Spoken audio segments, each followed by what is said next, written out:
welcome to the newest edition of Deals and Deadlines, your sports business podcast with Hadley Engelhard, our sports business insider. I love when you say business. Well, you got to sell it to the people. I love it. And our super agent, Hadley Engelhard. I'm Matt Chernoff. Thank you so much. A couple of reminders here off the top if you're new. Thanks for finding us. We have new episodes that drop each and every week, every Friday on any podcast platform. Just search Deals and Deadlines. And if you want to watch this, you can on the 680 The Fan YouTube channel if you want to subscribe there. All right, Hadley, it is a World Series week. Dodgers, Blue Jays, not exactly what people probably would have drawn up at the beginning of the year, but I think the storylines, both on the field and off, are rather interesting. So let's talk about the money part of the story for both teams. The Dodgers, the number one payroll in baseball, $353 million. I think people might just not recognize the Blue Jays have spent serious dollars too. They're a top five payroll at $255 million. While there are always exceptions to the rule, once in a while the Tampa Bay Rays will pop in, right? Once in a while there'll be a surprise story from a lower revenue team. Typically follow the dollars in baseball and you'll see teams who are competing for a championship. Yeah, unlike the other sports that have true salary caps, baseball doesn't have a true salary cap. They have some tax implications, but those are very minimal to these owners. And just to give you an idea on the numbers, you take the Dodgers and Yankees, they're always, 1, 2, 3 in that order there as far as highest payroll. So it's not a surprise to see them always competing. Interesting thing, you take the Dodgers payroll, it is equal, if not more than, the bottom 5 teams collectively. So it just shows you that in baseball, you can actually buy championships. Now, it doesn't always work, obviously, but more times than not, you're going to compete for a title when you spend that kind of money in pro baseball. Well, I think what it does is it allows for more mistakes to be made. We can cover it up with money, whereas you're a lower either revenue team or spending team that if you spend some decent dollars on a player and it doesn't work out, you don't have a plan B, whereas the Dodgers, if this doesn't work, we'll go spend somewhere else to cover up for the mistake. So then that leads into the obvious discussion. We're going to get to a point here where the new CBA is going to have to be put together. Salary cap has been discussed. So let's look at it both ways. Is there enough of an incentive for the player with a salary floor where they can convince players of 30 teams, okay, you're going to see dollars go up because the Rays are going to have to spend more, the Marlins are going to spend more, the Pirates, all those teams, to say, all right, there's going to be a cap, but a lot more players are going to make money on a level that they couldn't before. Is that a way to sell it to the players? Yeah, I don't know if that, first of all, we're probably going to have some sort of lockout because of what's going on, because of all the friction going on. And it comes down to, obviously, money more than anything else. The reality is it's very hard to put a cap on something that's been uncapped for all these years. To tell players that, hey, you had the ability to make all this money, now we're going to put a ceiling on it. I don't necessarily see that happening. What needs to happen to create parity in baseball is we have to have a floor. These bottom-tier teams, these smaller market teams, don't have the incentive to spend money. And so they don't. They try to build it from within, from their minor league systems. And if they have an opportunity to win and compete, great for them. They're looking at bottom line numbers, their franchise value. Do I think a floor has to be put in place so these teams spend? Yes. Will they do that without having some sort of ceiling? Not sure. Good point you brought up. So there may be a way to meet, but at the minimum, we have to create some sort of spending floor for these teams. In football, for example, only recently in the last half dozen years, we've always had a salary cap. There's a hard salary cap. There's ways to maneuver around it with proration of signing bonuses. But now we have an actual spending cap where teams must spend actual dollars every year or they receive some sort of penalty, whether it's a fine and/or draft choices. So it's imperative that teams spend money in the NFL. Hence, you see smaller market teams competing. And so that's the hope, I think, for baseball, because there's an uptick in viewership. And I think to create that parity, they've got to create a floor more importantly than a cap. Okay, so let's build off that, though. The NFL has a hard cap, but as you point out, it's a suggestion. It's not a reality. Like, you can work around it by, it's a credit card, essentially, if you want to have, that. Like the Saints are a great example. The bill comes due at some point when you keep moving money, but you can. The NBA has a soft cap. They have different levels of a luxury tax, different layers. They come with severe penalties in the NBA. I wonder if baseball's recourse is going to be something similar to that of, it's not a hard cap, but there's a cap with severe penalties that are going to make teams have to think twice. And the only reason to build off what you said, Hadley, little Green Bay in the NFL can compete on the same level as the Rams, right? Correct. The Jacksonville Jaguars, in theory, can compete on the same level with the New York Giants. Market size doesn't matter. That's one of many reasons the NFL is the king. Can baseball get closer to that? I think so. I mean, there's no reason why they can't do it. Part of this new CBA will be even, I think, the reduction of the draft went to 20 rounds post-COVID. I think it's going to get even smaller than that. They may even lose another minor league team. So they're trying to cut costs. And in lieu of that, they've got to, these lower market teams have to spend money. And there's ways to do it. You know, everyone talks about, you know, how could the Dodgers spend $700 million on Shohei?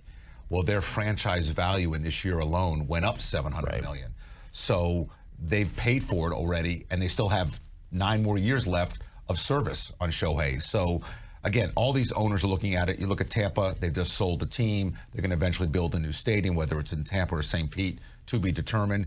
But these smaller market teams need to spend money, and they need to do it consistently to not only compete, but to keep their fan base, or they're going to lose those fans as well. Okay, let's talk about how the big events impact you guys. There was a pivot along the way years ago where the secondary ticket market became just an explosive area to make money in.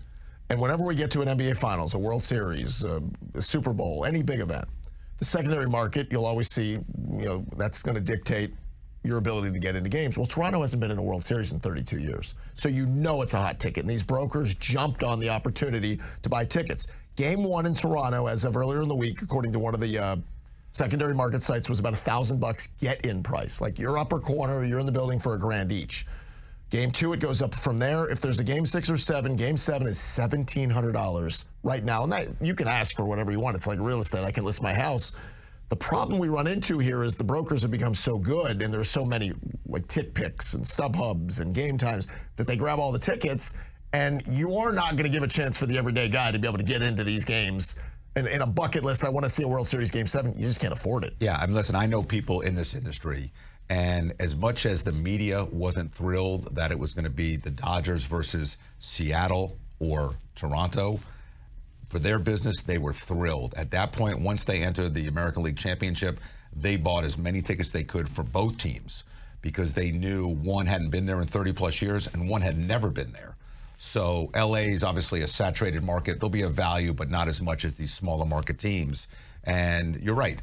On all the big events, Final Four, World Series, Super Bowl, it's very hard for the average Joe to go to these events now, and that's the way it's always been, unfortunately. It is, but at least the real ticket price gave you some opportunity to do it, whereas do I want to pay my mortgage this month, or do I want 2 tickets to the World Series? Make the choice. But I'll tell you, these fans will not make their mortgage, and they'll go to these games because they'll put it on a credit card and pay it off later. But it's been 30 plus years, and in Seattle's case, it could have been never. Sure. So it's a once in a lifetime thing, and so you see it. And listen, we do it as fans of all alma maters when they're in an event, and it's like, wow, this is a chance to take my son or my daughter, my spouse to go to an event. It may never happen again.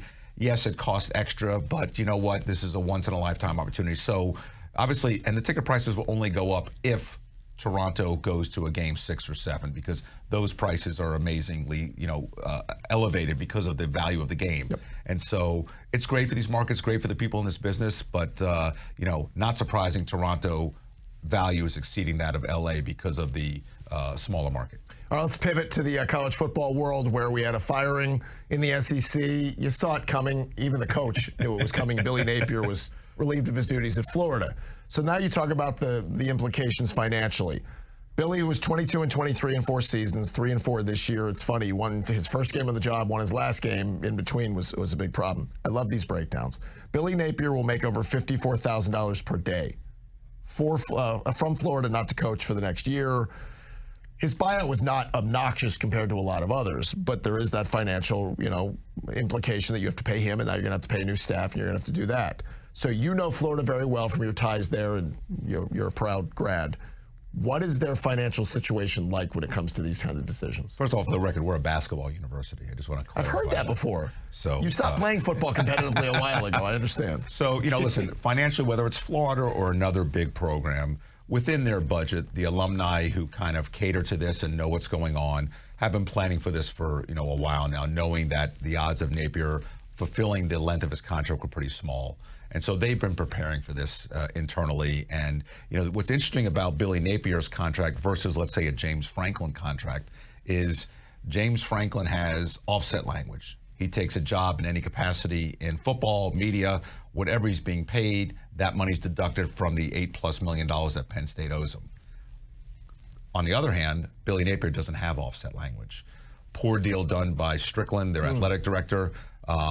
Shame on him for structuring a deal that way. How does that happen, though? You're in a panic mode. You want the guy. They present the offer. Hey, if we're coming there, they were in a panic mode because Florida's its own brand. It's any of these big SEC schools. Hey, you want to come coach Florida from Louisiana? That's a major uptick, and we're going to pay you X millions of dollars. We want offset language. It's not absurd to ask for that. The fact that either A, wasn't asked for or negotiated out, shame on the University of Florida. So now they have this bill to pay, and now they've got to go ahead and look at all these other factors. What's it going to cost now to get a new coach? His staff, because that coach is going to want to make sure. And also, they've already set the precedent of no offset language. So now you have that problem of the next coach is going to say, hey, especially if he's represented by the same agent. Right. He's going to say, well, you did it with Billy. I'm a more accomplished coach. You want me to come? I want $12 million a year plus no offset language. There's nothing to risk here. And it's going to be very hard. Yeah. So a quality agent's going to go ahead and ask for that kind of language. We'll get probably that kind of language. And again, he's going to make sure his offense coordinator, defense coordinator are paid handsomely. So this is going to be a very expensive route for Florida to go, assuming they can get the coach they want. Well, I want to ask you about that. How quickly are these wheels in motion? Because there are all kinds of reports out there and people that I would tend to trust around programs, and a couple around Florida who said they wanted Marcus Freeman. They were already, I wouldn't say back channel. There were calls made to agents, and apparently Marcus Freeman said, I'm not even interested, don't even call, which, A, I want to ask you that part of it first. Is that how quickly these things can happen, that they will be turned down privately and then it becomes public by a guy who's so sought after, in their opinion, of Marcus Freeman? Yeah, I mean, the way it works is obviously legally you're not supposed to talk to any of these coaches who are currently employed by another university, but representatives kind of unofficially attached to the University of Florida will reach out to, people tied to these coaches, whether it's the agent directly or people affiliated with them, and they'll start putting feelers out. Hey, is this something that's real? Sort of like NFL free agency. And so it's something that you kind of put feelers out there. And how you're going to know, specifically with Freeman and with Lane Kiffin, is even if they're not interested, they're smart enough to use this as leverage to get a new, better deal with their current school. So my gut tells me you're going to know in the next week or two or three when you hear Lane Kiffin and or Marcus Freeman signing a new deal with Notre Dame and Mississippi, respectively. So if that's what happens, then you know that Florida approached them, they went back to their school, and they said, hey, I've got this opportunity, give me a new deal to keep them off market. Sort of what happened at Indiana. Sure. It takes all bets off when you do these. Well, now I want to ask you about the next part of this in a moment, but let's use Lane Kiffin as an example. You just talked about what Florida's having to pay off with Napier, his staff.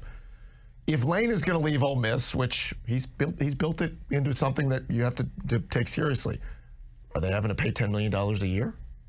I think so. Yeah. I think that, and not just the $10 million. His coordinators are going to get $2 to $3 million a year. They're going to become the highest paid. Now, again, just like we talked about the Dodgers, part of it is that's great. Now you got this amazing staff. You got all this hype. Well, now you have to have the players. Are the current players going to stay or are they going to go? And the problem you run into is early signing period is early December.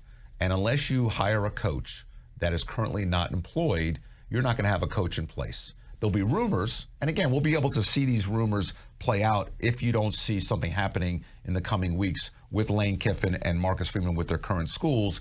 Then more chatter will come up. Well, how come they haven't done a new deal? They're probably leaning toward Florida. And they're going to start recruiting players or re-recruiting current players about, hey, we're in talks and this is what's happening. So they're going to put it out there. Back to Lane for a moment.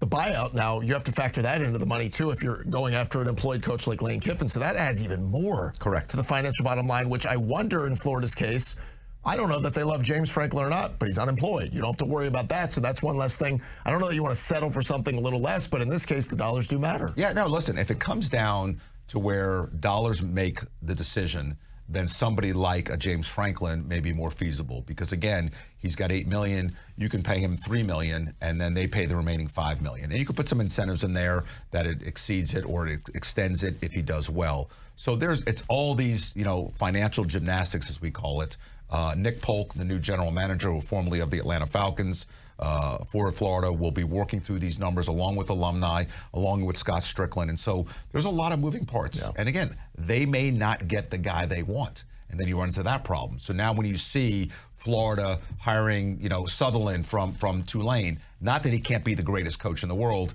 you know he wasn't number one. No. You know he wasn't number two. You know he wasn't number three. Right. And so you get there, you could say all you want PR-wise, oh, he was the guy we focused on, we targeted. It's BS. No. And so you're going to have to deal with all that PR nightmare as well. If you guys want to gamble on something like the Florida job, Bet Online as Lane Kiffin is the favorite at plus 200.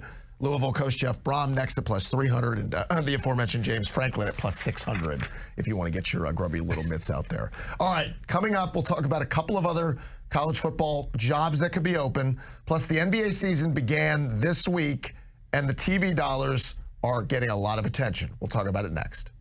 All right, we continue with this episode of Deals and Deadlines with Hadley. I'm Matt. Thanks so much for making us a part of your day. Remember, always subscribe to the pod. You can see new episodes on the 680 The Fan YouTube channel and hear new episodes wherever you get your favorite pods each and every Friday when they drop. All right, Hadley, before we get into the NBA, a couple of jobs that could be open but are not right now. Auburn and Hugh Freeze seem like they're on, it's thin ice. Florida State and Mike Norvell is where I want to start with you. There are pretty good reports, and I'll call them rumors because we don't know this for a fact. They want to move on from Norvell, but it's being written as they don't have the money or don't want to spend the money on what it's going to take to move them out. So you stay in this bad marriage because you're staying for the house and the kids, and it does nobody any good, but you're stuck. Yeah, listen, it's like in any sport. Anytime you have a star quarterback and you pay them all this money and it doesn't pan out for whatever reason, you're stuck with them. And you got to win and lose with them. And so, again, with Mike Norvell, you're dealing with a situation where you've, if you want to call it, overpaid for a coach and you're not winning.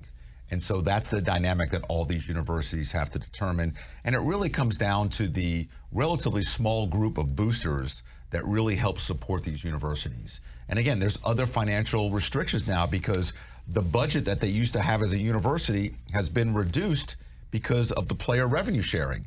And so, they got to look at all these things. The NIL outside of that is separate and comes from a separate pocket. And so, again, you're weighing all these things. And again, even if get back to Florida. You fire, you hire. What if that coach doesn't pan out? You may have two buyouts you're paying when you're hiring another coach. So it really boils down to some smart decisions. And again, that's why I really believe James Franklin is an option because of where he is financially. You don't have to pay him. I also think guys like Ed Ogeron, if they want to be in, John Gruden, who are currently unemployed but are great coaches, that you may be able to get for pennies on the dollar, relatively speaking, to bring a coach in, have a less of a financial commitment while you're still paying these buyouts. So there's so many ways. Look, you look at Deion. Does Deion want to leave Colorado and come to Florida State and do it for less money so they can make it happen? You go back to Tom Brady. Tom Brady always could have been the highest paid player in the league. Right. But he didn't do it. Why? Because he wanted to have good pieces around him. You hope there's a coach that says, hey, I want to be paid handsomely, but I know that we need other monies now to get good players. I'm going to lower my asking price. I've already made my money. My last contract, I already had a big buyout.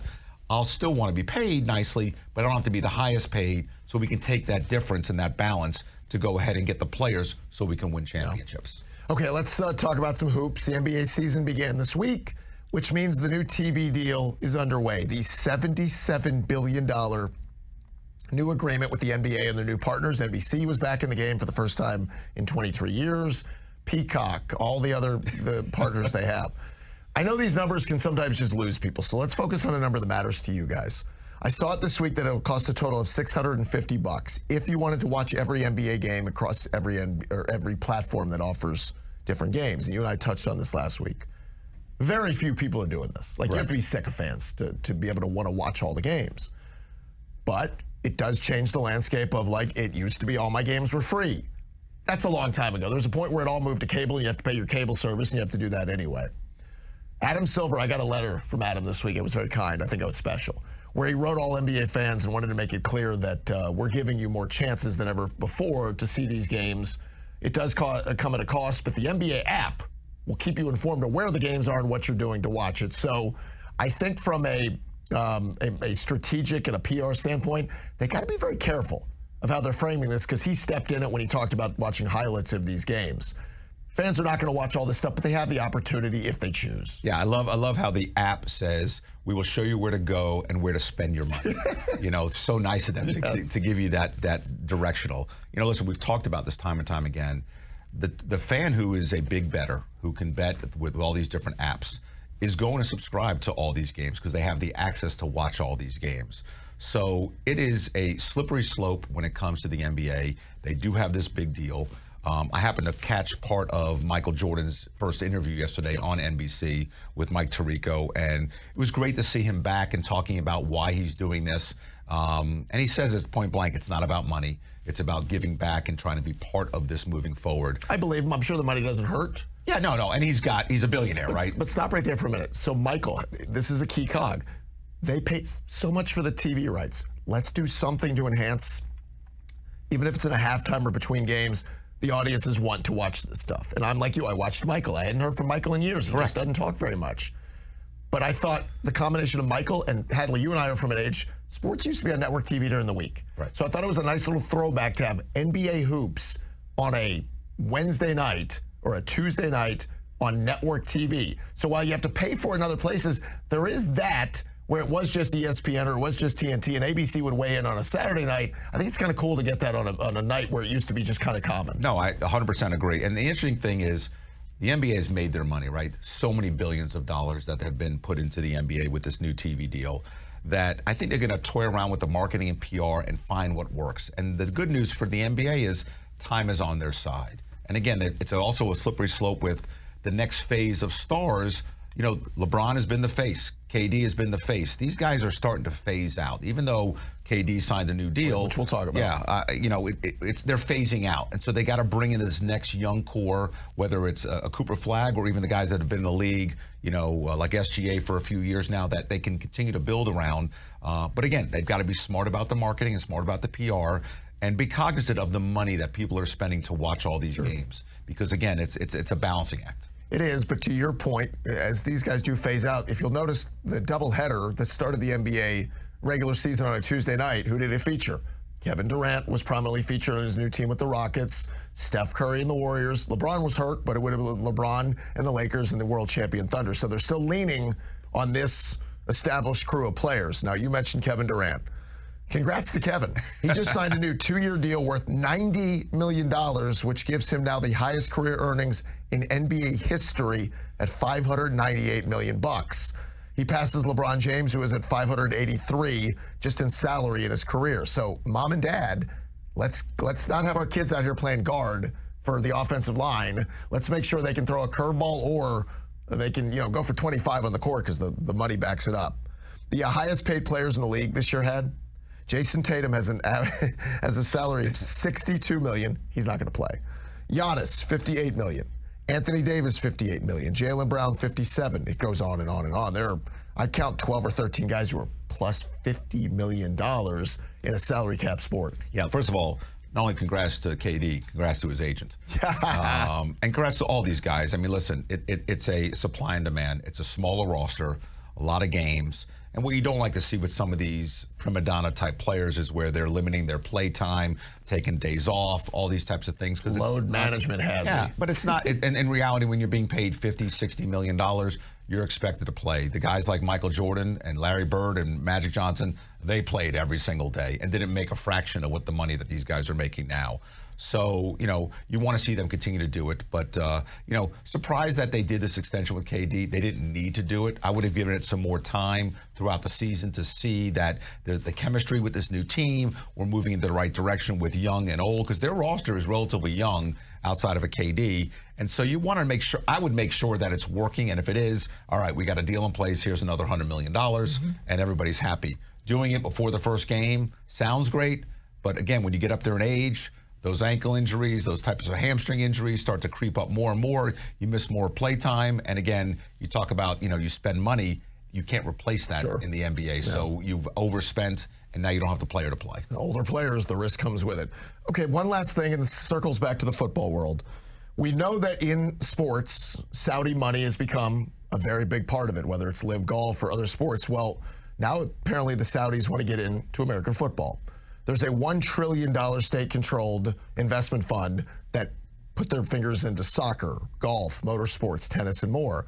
Now it's becoming clear the Saudis want to get involved in American football, but not just the NFL, the college game. And Hadley, this gets back to what we're talking about. Everybody always talks, and we're not going to make this political, but dirty money, blood money, all this. And then you realize, oh, they can write a check that can fund, whether we want to call it private equity or the ability to have an influx of money in both the NFL and ownership of teams, or in this case in the colleges, to help them fund players and coaches. They all put their hands out saying we won't do it until they see the dollars. Correct. If you were to ask all the people involved in football, whether it's the NFL or college, putting money aside, I think the majority of them would tell you they don't want to get in bed with the Saudis. It's just not what they're trying to do. You're going to find out real soon if there are deals, it is only about money. And they put all their personal and ethical morals aside because it is about the mighty dollar. And this is funds that are unbelievable. But again, it begs the question, other than money, what is the Saudis' motives behind this? What are they really trying to do? And, could have an impact, not necessarily in the next couple, 3 years, but in 10, 20 years that you can't turn back and say, oops, we messed up. Right. And so it's a very fine line. I think there's a lot of owners in the NFL in particular that would be against doing anything with the Saudis. But college, because it's becoming so expensive, it is such big business, and it's only going to get bigger financially that, they're looking for ways to raise money. The influx of money, and again, $1 trillion in this fund would really benefit a lot of these college programs. So it'll be interesting to see how this whole thing plays out. I will be here to see the press release when it gets put out from these schools trying to explain how they took the money and why they took the money. All right, coming up, LeBron is in the clear. There was a lawsuit pointed in his direction. That's been dropped. And also good news for Vince McMahon. Who would have thought LeBron and Vince would be under the same the same topic? We'll talk about them next.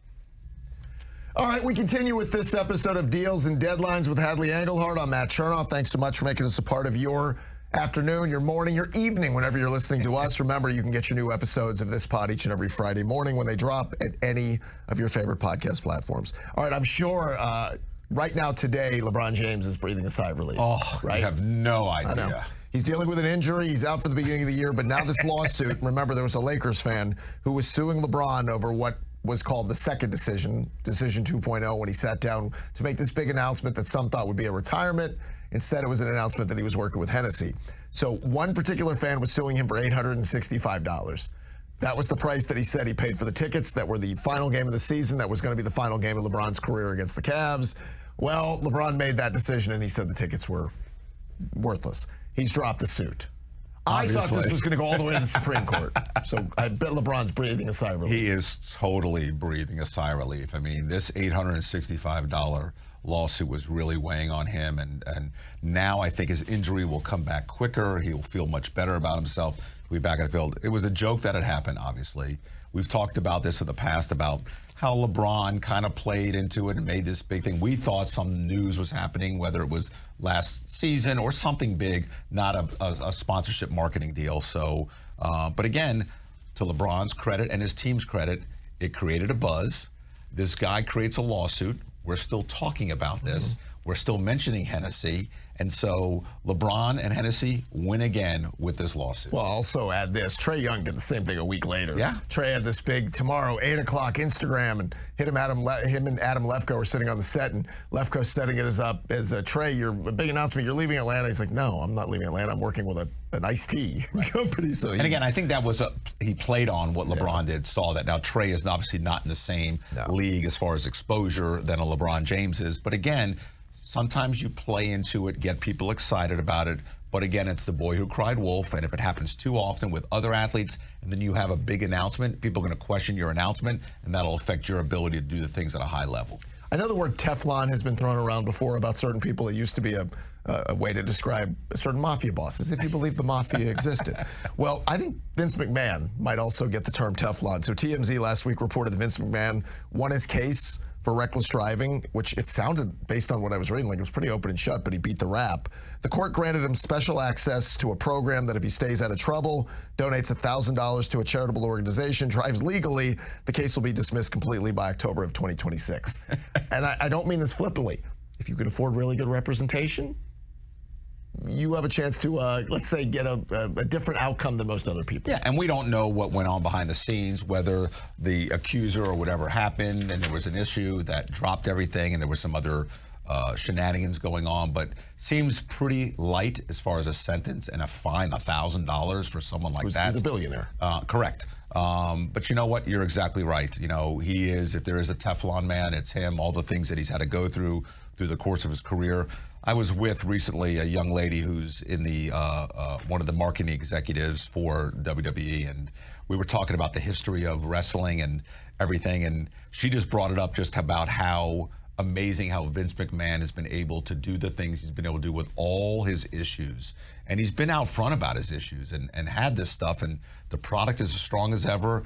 He's beating raps, and so even someone talking internally about how his power, he is a powerful guy in sports and media, and you know, we wish him the best moving forward. Do we? Why not? I mean, listen, I was a wrestling fan. I don't know that Vince is going to get the best from me. I found out, by the way, from this young lady, it's not real. What's not real? We'll talk about it on another episode. Maybe we'll have her as a guest. Oh, the wrestling? I thought you meant his hair. Oh, no. I'm sorry. I apologize. Okay, so here's something else that'll matter to you guys as we talk about how much money we're all spending on different streamers and different platforms, because we cut the cord from cable and we're going to save all this money. Well, as they continue to raise prices, and they do it this way, here's a $1 increase, here's a $2 increase. Well, it just happened that HBO Max is raising all their prices immediately across the board. So if you get a basic subscription with them with ads, they're raising you $1 a month. Annually, it goes up $10. If you do a standard, it's $1.50 a month. It goes up $15 a year. And then if you get the premium without any ads, a couple of bucks a month, $20 a year, which as the consumer, we say $2. But then you look up 5 years later, it's like $2, $4, $6, $8. These companies know exactly what they're doing, and it's genius to like do this in such a little breadcrumb you with a little increase. And then you look up at the end of it and you're like, okay, I'm paying double what I used to pay for cable. Yeah, it's scary. You know, I'm guilty of that myself. When something goes up $1 or $2, whatever, it's cost of doing business, whether it's watching sports or anything. And so, but you do, when you add it up over the life of the contract per se, you know, you look back, wow, I was spending this 5 years ago, and now I'm spending more than double. Interesting thing, though, about streaming. You know, we talk about it and we think it only caters toward the younger core of people. In the last 2 years, ages 50 and over, streaming has gone up over almost 25%. So even the older generation is using streaming services. So this all, again, sports is sports. If you want to watch football, baseball, basketball, and this is the way to watch it, you got to watch it. And you got to spend the money, and people are doing it. And it's interesting how smart people are getting with the sharing of codes. And there, you know, people still do that, but who does that? There are some things that you can't. And they're limiting it because, again, they're seeing that the dollar's going down, the value's going down. So it's great to watch, but again, you add up the dollars every year and it becomes pretty high. Well, I think the other part of this is how much content are they giving me? How much content, whether it's sports, or whether it's scripted, whether it's just things that you're giving me that if I'm paying, in this case, I have HBO Max, a lot of us do, and what is it? I just told you it's a $10 increase over whatever you were paying per year.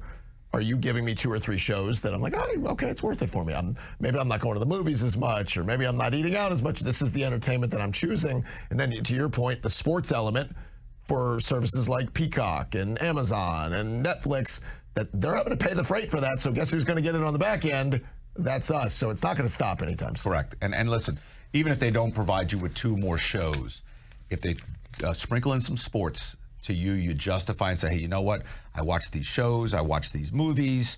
They added $10 a month, but I'm getting 1 or 2 football games, baseball, basketball, a UFC, whatever it may be, and you justify it internally. Say, okay, and I'm curious to let me know when you say, hey, they've added $5.